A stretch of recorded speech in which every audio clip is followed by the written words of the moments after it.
Agora nós vamos falar da tela operacional, né? A tela de tape reading ela é muito diferente da tela de análise gráfica, né? Então nós vamos falar o que eu tenho na tela.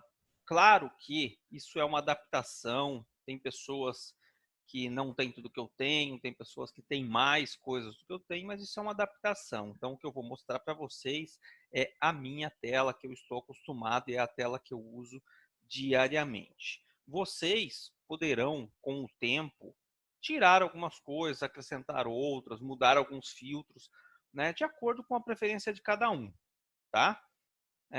O importante é assim, não tem certo e não tem errado. O que tem é o que te ajuda. Puxa, Rodney, mas eu gosto de colocar um gráfico de 1 minuto na tela também. Se te ajuda de alguma maneira, perfeito, não tem problema nenhum, tá? Não vejo dificuldade nenhuma. Agora, uma coisa é muito importante observar. As pessoas que vêm já de uma formação em análise técnica, se deixar o gráfico na tela, provavelmente não enxergue o que está acontecendo importante na tela, porque já está viciado em ficar olhando o gráfico. Então, eu sugiro pelo menos tirar o gráfico da tela no início, até entender a dinâmica do tape reading, entender a dinâmica da leitura de fluxo, tá? Assim que entender, pode voltar? Claro que pode. O gráfico, para mim, é um grande auxílio para você enxergar onde está o preço. Mas eu não preciso dele para operar. Se na minha tela não tiver nenhum gráfico, não tem problema nenhum. Eu não preciso dele para operar, né? O gráfico está na minha cabeça. O gráfico está com o movimento de preço. Você está enxergando o tempo inteiro aonde está o preço. Então, não preciso de um gráfico me mostrar por onde passou o preço no dia, porque já está na minha cabeça, tá? Então, vamos começar olhando a minha tela como um todo. Para quem já conhece tape reading, vai identificar facilmente tudo que eu tenho na tela. Para quem não conhece, eu vou explicar detalhadamente, item a item, de tudo isso daqui que está na tela, ok? Bem, esta é minha tela operacional. Nossa, Rodney, mas eu olho essa tela e não consigo entender nada. Calma. Calma que você vai começar a se adaptar agora com todos os indicadores que estão aí, né? Começar a se adaptar ao fluxo, né? Para quem já é de fluxo, já vai entender, vai ter uma boa noção já do que tem na tela, ok? Mas eu vou mostrar para vocês detalhadamente, item a item, do que está na tela, né? Para a gente começar a entrar agora realmente na parte prática do tape reading, tá? Bom, importante citar, nós falamos anteriormente em dólar cheio, que é o dólar padrão, e o dólar mini. O que é importantíssimo lembrar? Nós não analisamos fluxo no dólar mini, tá? Então, a nossa visualização é no dólar padrão. Toda essa tela que vocês viram aqui é no dólar padrão, tá? Com exceção do DOM do mini ali, que tá para eu negociar no mini. Mesmo assim, não precisa, e depois eu vou mostrar isso para vocês, tá?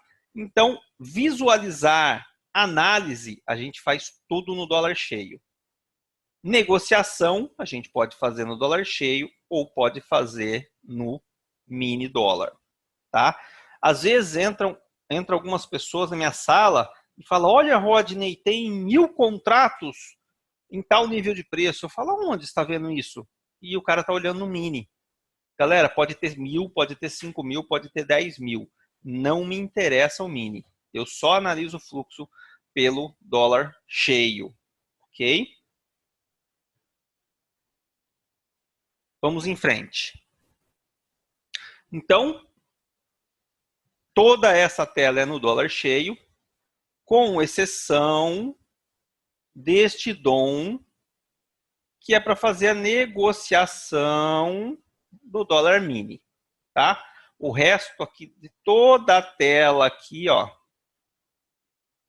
Toda essa tela é dólar cheio, tá? Ok. Primeiro ponto para falar para vocês aí. Vocês estão vendo bastante cor na tela, né? Então, se você olhar esta parte da tela, da posição dos players, que nós vamos falar daqui a pouco, cada um está numa cor. Se você olhar o book de ofertas, cada um está numa cor. Se você olhar o times and trades, cada player, né? Player que a gente chama, né? Os big players, né? Que são quem manda no mercado, né? Quem faz grandes posições, quem opera mais lotes, né? Os bancos, as corretoras, eles estão com cores diferentes. Por quê? A mesma cor que está na posição do dia deles, a mesma cor que está no Times and Trades, a mesma cor que está no book, para mim, é a mesma cor. Então, o que eu quero dizer é o seguinte, o Bradesco é vermelho clarinho, ele vai ser vermelho clarinho no Times, ele vai ser vermelho clarinho na posição diária. E para que eu tenho isso? Veja.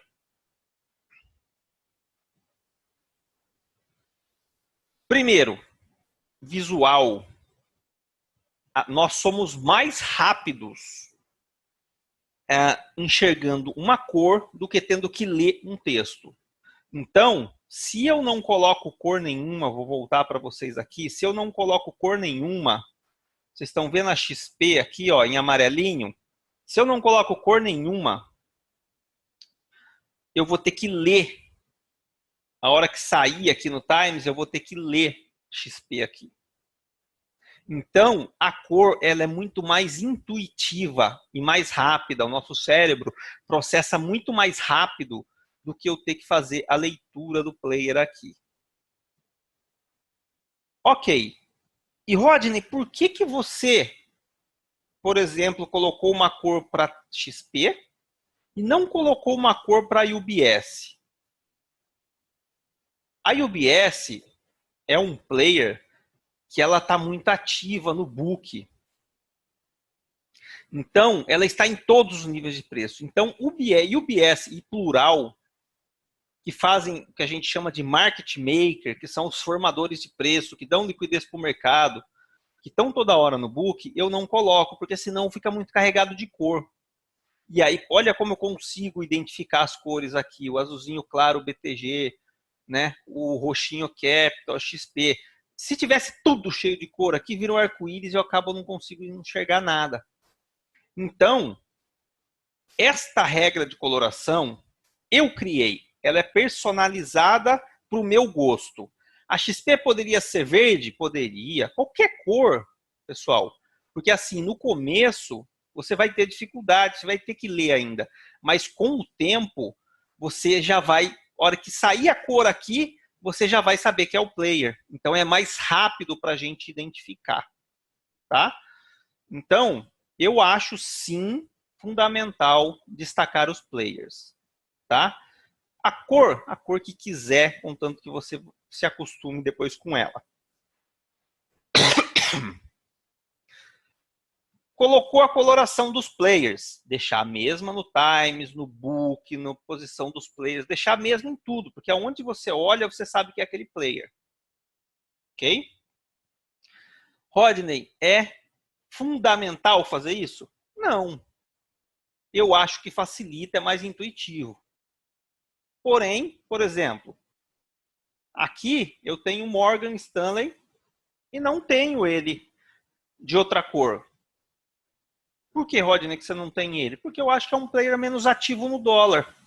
Mas quando ele aparece aqui, eu vejo do mesmo jeito. Né? Não é porque ele é menos ativo que ele não vai entrar num determinado dia abrindo bastante posição, abrindo preço. Por exemplo, nesse dia aqui ele comprou 3.800 contratos, é bastante.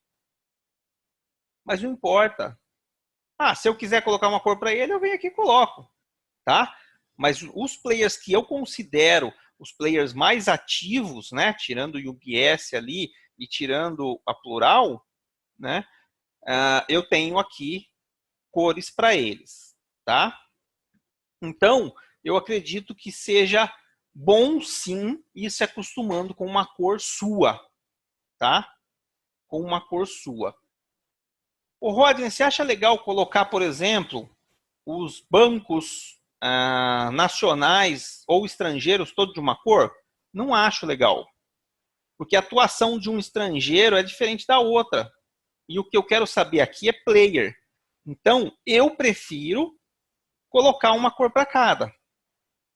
Ah, mas eu coloquei, né, dois players com a mesma cor, para mim ficou bom. Não tem problema nenhum. O que importa é a informação, galera. Tá? Isso daqui não é regra, né? Isso daqui é uma maneira que você encontra de doutrinar o seu cérebro àquela cor para ser mais intuitivo na hora de você observar. Porque vocês vão ver mais para frente que a velocidade disso, a hora que entra fluxo, é muito grande para você enxergar. Então você vai ter que ler o book, o times, o volume at price, o DOM. Você vai ter que ler essa tela numa visão panorâmica, né? Para você conseguir entender o conceito todo que está por trás dela. Tá? Então, nós temos um visual, nós conseguimos enxergar os players ativos e nós temos que pôr a mesma regra para o book e para o times and trades. Sendo assim, começamos a entender pelo menos as cores da tela, né? O que são? Puxa, Rodney, mas eu queria fazer exatamente as cores. Sua. Ok. No grupo do Telegram nosso, que vocês terão acesso, terão ao final do curso aqui o link. Vocês podem ir lá e baixar a minha tela e já está tudo configurado de acordo com o que está aqui. Então agora vamos começar a falar de tudo que tem na tela, né? Item por item, detalhado. Primeiro, aqui nessa tela eu tenho um único gráfico. Este gráfico da minha tela, ele é um gráfico diário. Eu só quero saber uma referência diária do preço dos últimos dias que aconteceu. Não é para eu fazer trade em cima dela, não é para eu ficar, puxa, se bater aqui tem um suporte, não é nada disso. Só para eu saber a referência de preço do dólar. Tanto que eu não tenho indicador nenhum, não tenho média nenhuma, não tenho nada nele. Tá? É um gráfico para eu ter a referência diária de onde está o preço. Esse gráfico, para quem não conhece análise técnica, ele é um gráfico de candlesticks. Tá? O gráfico de candlesticks é um gráfico que surgiu no Japão, utilizado já há séculos, tá? E neste gráfico, ele mostra o histórico de preços ou seja, que aconteceu no dia, tá? Então, vamos considerar aqui eu tenho um candle de alta, um candlestick, a gente fala também candle, tá? E um candlestick de baixa. O de baixa meu, eu coloco preto. Tem gente que coloca vermelho. O de alta meu é branco. Tem gente que coloca azul, tem gente que coloca verde. Aí é a gosto de cada um. Como que funciona esse candlestick? Veja, pessoal, eu não vou dar aula de candlestick para vocês. Quem quiser conhecer sobre candlestick, na internet, no YouTube, tem aulas e aulas gratuitas de candlestick. O candlestick ele é muito utilizado na análise gráfica, não é no nosso caso. Tá? Não é na leitura de fluxo. Mas como eu tenho aqui um gráfico diário, eu vou mostrar para vocês, né? Como que funciona o padrão de desenho dele. Não os padrões de reversão, né? Cada candlestick tem um nome, martelo, martelo invertido, doji, né? Enforcado. Ou seja, cada candlestick, cada padrão de candlestick tem um nome. Então, o que é importante entender? Veja, para análise de fluxo, eu não acho que seja relevante isso daqui. Eu só estou mostrando para vocês porque eu tenho um gráfico diário desse na tela. Tá? Eu não acho que precisa aprender, que vocês precisam ir na internet, entender tudo como funciona candlestick, todos os padrões de candlestick, principalmente porque isso pode dar viés no fluxo para a gente. Tá? Então é assim, o preço abre em um determinado momento do dia, ele cai e volta, deixa uma mínima do dia aqui, começa a subir, vai até uma máxima,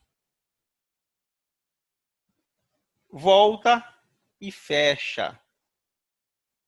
Ou seja, abriu aqui embaixo, fechou aqui em cima. Candle de alta, variação positiva no dia. Candle negativo, a mesma coisa ao contrário. Ele abre aqui em cima, faz uma máxima, começa a cair, faz uma mínima, volta e fecha num determinado nível de preço, candle de baixa. Tá? Então, se nós olharmos isso agora aqui, o que nós vamos perceber? Nós sabemos, por exemplo, deixa eu pegar um candle mais isolado aqui, para eu poder circular. Vou pegar esse daqui, ó, como exemplo.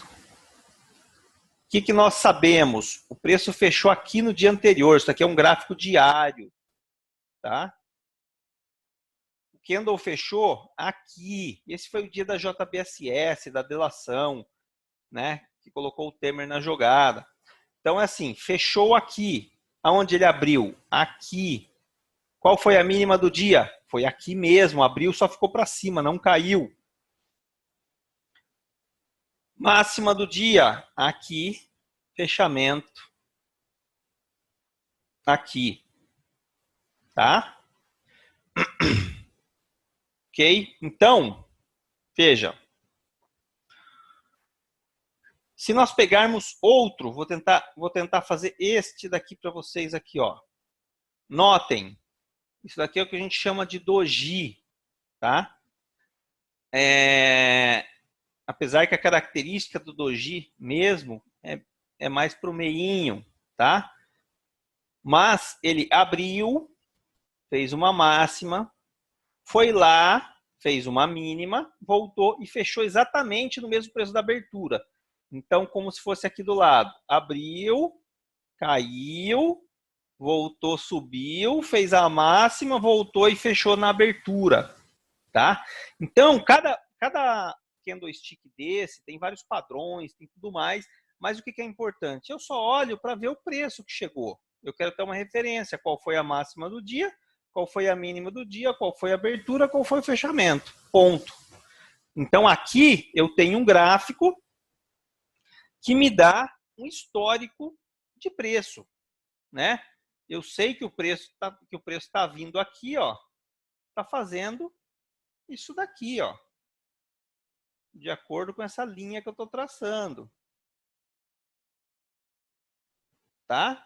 Então, eu sei que o preço está se movimentando dessa maneira. Então, eu utilizo esse gráfico só para ter uma referência de preço. Tá? Vamos em frente.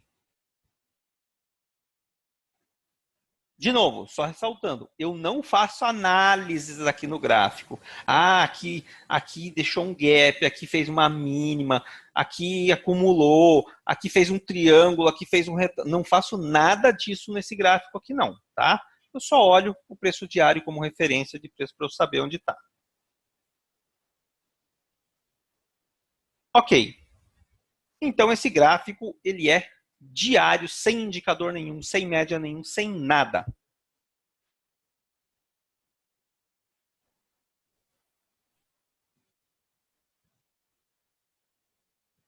Vamos então agora falar de algo muito importante no tape reading. Não que as outras coisas não sejam importantes, mas esse realmente eu diria que é praticamente o mais importante, que é o Times and Trades, né? O Times and Trades, ele é um histórico de tudo que aconteceu no dólar. Porque veja, se você olhar no book de dólar, que nós vamos ver depois, que é onde estão as ordens, o cara pode colocar uma ordem lá e cancelar. Então ele pode enganar a gente. No Times and Trades, isso daqui é o que foi realizado, é o que acabou de acontecer. Então, ele não tem como nos enganar. Isso daqui é a real intenção do cara.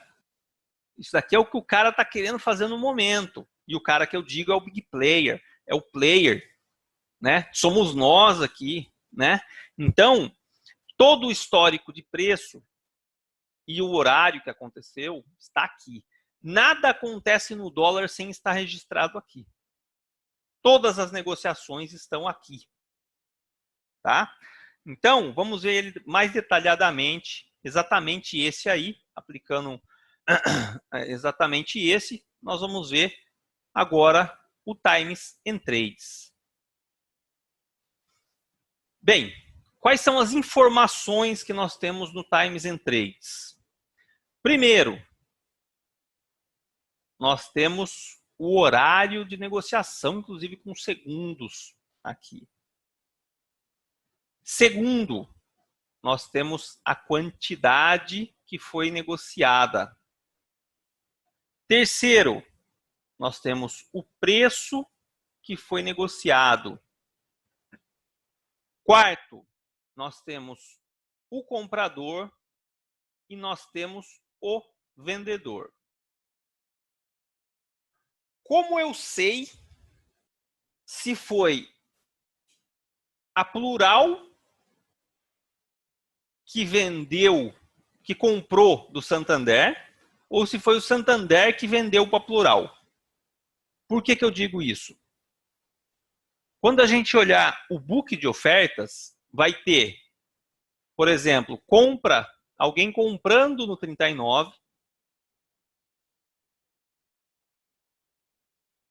e do outro lado, aqui é compra, do outro lado, a venda. Então, alguém vendendo no 39,5.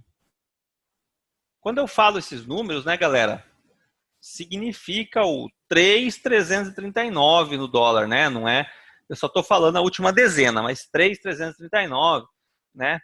3,539, né? Nesse caso, 3,239, onde está o preço, tá? Então, só estou falando as últimas dezenas para simplificar.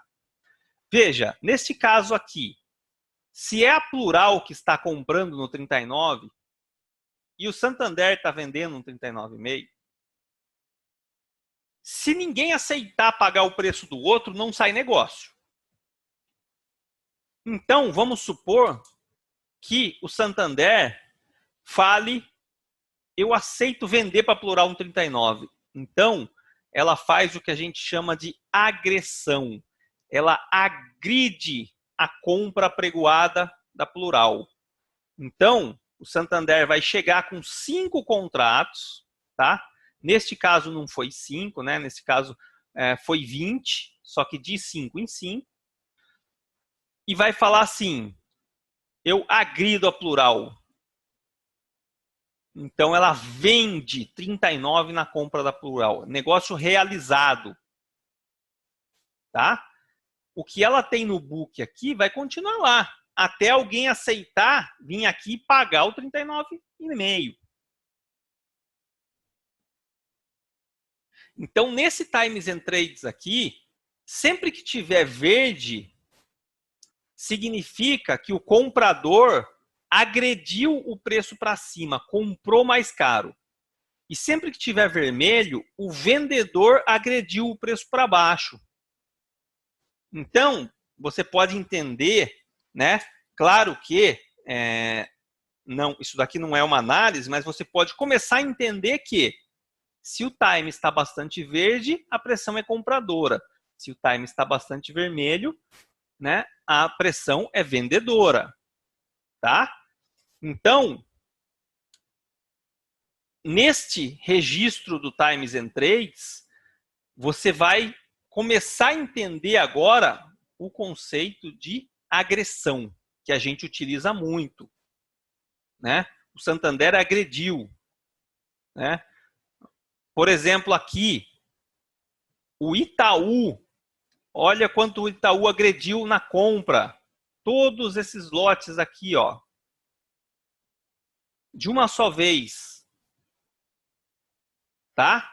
Então, quando ele coloca uma ordem de 100, 200, 500 para comprar na hora, por que sai de 5 em 5? Porque são várias pessoas vendendo de 5 em 5, 10, 20, né? E ele compra de todo mundo de uma vez só, tá? Então, o Itaú agrediu, tá? Na compra. Ele agrediu. E quem vendeu para ele? A Tullet vendeu 15, o Bradesco vendeu 5, o BTG 5, e o UBS vendeu vários 5, a Clear 5, a H Concor vendeu 20, BTG 10, Goldman 10, UBS 10, Plural 5, Clear 5, XP 5, e UBS 5, Plural 15 e Tullet 50. Tudo isso daqui provavelmente já estava apregoado no book, na tela, a gente estaria enxergando esses lotes.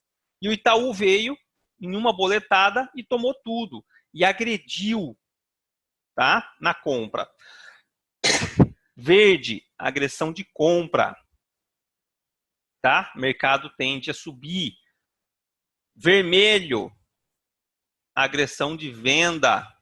Mercado tende a cair. Não necessariamente tende e vai cair, né? Isso depois nós vamos ver mais para frente nas análises. Mas é importante você entender que todos os negócios são vistos aqui. Então, não vai acontecer nada do dólar que a gente não enxergue aqui. Nós sabemos as quantidades, nós sabemos o valor que está saindo, nós sabemos quem está comprando e quem está vendendo.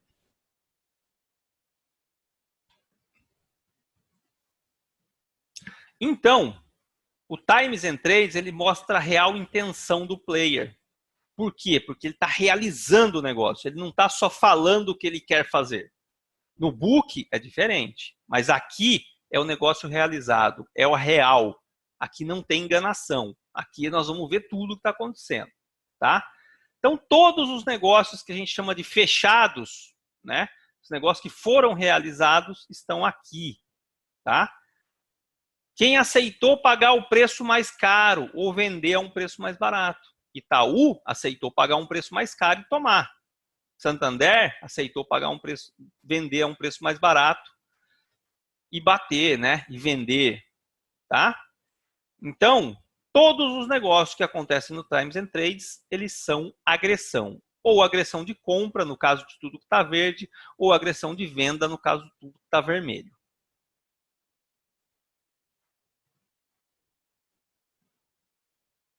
O meu Times and Trades, que eu mostrei para vocês agora, que é esse que está circulado em amarelo, ele não tem filtros. O que a gente chama de filtros? Filtros são quando você fala, eu não quero enxergar os lotes de 5, por exemplo. Neste caso, não tem filtro nenhum. Tudo o que acontecer vai estar saindo aí. A única coisa que eu tenho aqui é uma coloração. Deixa eu pegar uma caneta de outra cor, que essa ficou ruim. A coloração, vocês estão vendo esses lotes em amarelinho aqui, ó. Então eu faço um destaque em todos os lotes maior que 30 contratos, tá? Então eu consigo enxergar esses lotes, porque às vezes sai muito rápido isso daqui e a gente não consegue ver os lotes maiores passando, tudo 5, 5, 5, 10. Então eu faço um destaque com lotes acima de 30 lotes e aí eu consigo enxergar os lotezinhos maiores que estão saindo, tá? Visual, tá? Agora, eu não tenho filtro nenhum. Então, todos os negócios vão sair aqui nesse Times and Trades. Ok? Ótimo. Vamos para o de cima, que também é um Times and Trades. tá? Só que esse é um times and trace igual de baixo, porém, é o que a gente chama de ordem original. Vocês viram, por exemplo, aqui, a XP vendendo tudo esses lotes aqui, ó. Isso daqui é uma operação que ela realizou de uma vez, ó, 18 e 8,33, 18 e 8,33. Por que que tem várias ordens? Porque tinham vários players comprando. Então, quando ela bate um lote maior, quando ela vende um lote maior, vai acontecer isso. Vai vender 5 para o BTG, 10 para a Coin, 5 para o Bradesco, 5 para o UBS, vai vender em cima deles. E aí, a gente olha todos esses números aqui, a gente olha 90, 5, 10, 5, 5. Não dá tempo da gente somar isso para saber quantos lotes foram. Então, a gente olha na ordem original. Olha aqui, ó, XP vendeu 160 lotes no 46, para quem? Para vários players. Então, vamos ver aqui, ó, 90, 95, 105, 110, 115, 120, 140, 145, 160. E aí, ele me dá aqui já essa soma, que é o que a gente chama a ordem original. A XP colocou uma ordem de venda de 160, agredindo a venda. E aí ela agrediu em cima de vários players que acabaram comprando porque estavam apregoados nesse nível de preço. Tá? Então, nesse caso, a gente não está preocupado com a compra de 5 da UBS. A gente está vendo a XP forçando o preço, né, no 46, vendendo 160 lotes no 46. Tá? Esta ordem original aqui, veja, se a XP vendesse 20 lotes, ia sair aqui. Então, esta ordem original, eu faço o filtro acima de 50 lotes, ou igual a 50 lotes. Então, acima de 45. Tá? Então, todos os lotes de 50 para cima vão sair para mim nessa ordem original. Qual é o intuito disso? Ver os lotes grandes que estão saindo no mercado. Porque às vezes eu olho aqui e não dá tempo, passa muito rápido o times and trace, não dá tempo de eu ver. Na ordem original, ela já é mais lento, já dá para eu enxergar os lotes grandes que estão entrando.